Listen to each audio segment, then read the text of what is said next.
So your announcement today that you want to run for U.S. Senate, you already have some posters there and some campaign swag, it looks like. Why did you make this announcement today? I think that our democracy is at grave risk, and in part because our economy has just not been working for millions of Americans. For many who can't afford a roof over their head, even though they're working full time, others that can't afford good quality health care. And when people see their quality of life at risk, when they see their children's future in doubt, it leaves them open to a demagogue who comes along and promises that he alone can fix it. So I think these two issues, our democracy and our economy, are really core issues right now. They're issues that I've led on for the last decade, and I want to take that leadership to the U.S. Senate. I think it'll help me advocate even more powerfully for all Californians.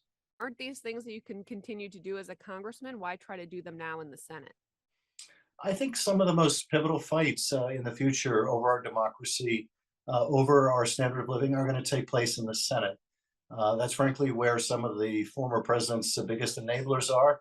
I was just attacked by Ted Cruz today, not surprising, taking on Kevin McCarthy. And, you know, look, this has been my life over the last 6 to 8 years, taking on these right wing extreme MAGA Republicans to defend our rights and our freedoms and to try to preserve the middle class and the opportunity for working families to become part of the middle class. And I think I could be even more effective representing California with the platform of the Senate, but also because that's where these fights are taking place now.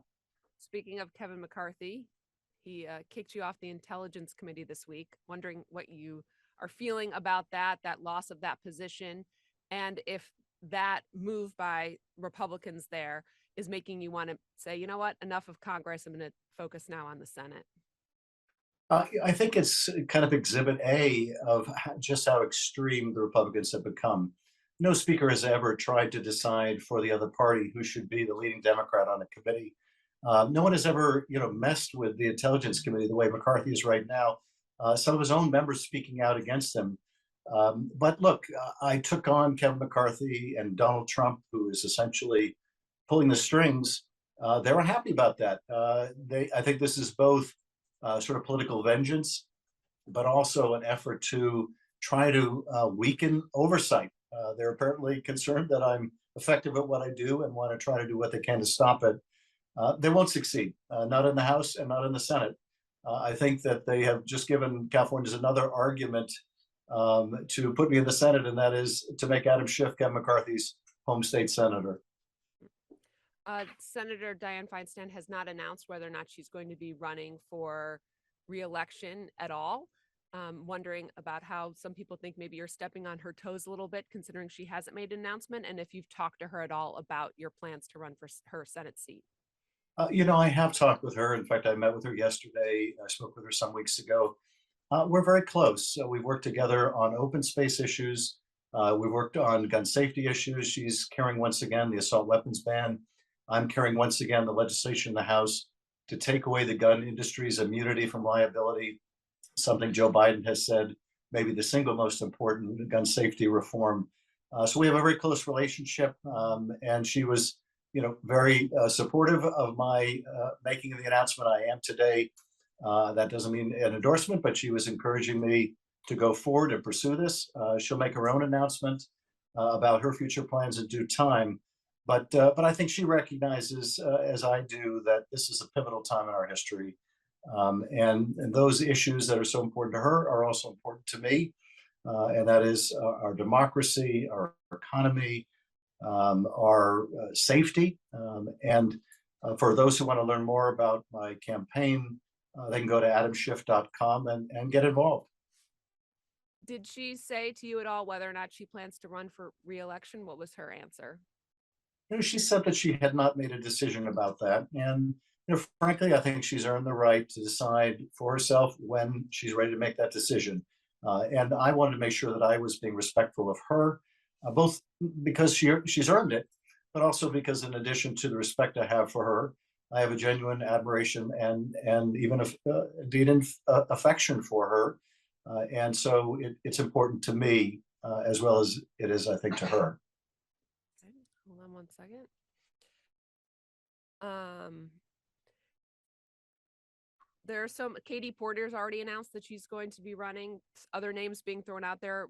Barbara Lee from the East Bay here has said just to the Black Caucus that she's considering running. She hasn't made an official bid. Other names out there, Congressman Ro Khanna, our lieutenant governor. There are so many names out there. How are you going to stand out? And is the field just going to be too crowded? I think I will stand out for the leadership I've shown over the last decade in all of these central fights to preserve our democracy and our way of life.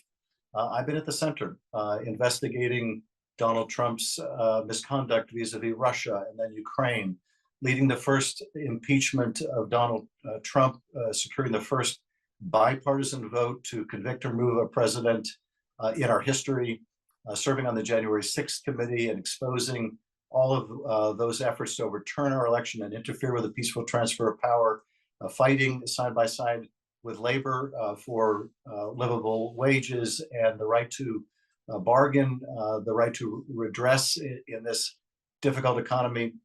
So I think that's what sets me apart. I will also tell you, I'm very proud of my Bay Area roots.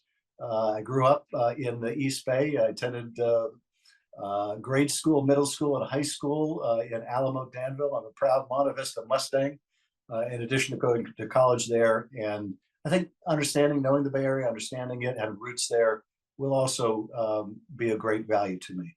All right, then are you rooting for the 49ers on Sunday? Of course. But I have to tell you, I am an Oakland Raider fan. I still can't quite bring myself to call them Vegas Raiders, but I'm for the 49ers, and I think the quarterback is such an amazing Cinderella story that I'm all in. Yeah, it's been exciting to watch. Is there anything else you want to add? I think that covers it. Just encourage people to go to adamschiff.com and read more about my campaign, and please be a part of it. Thank you so much for your time. I know you're on the East Coast and it was late, and I'm glad we could ask you some questions. Well, thank you.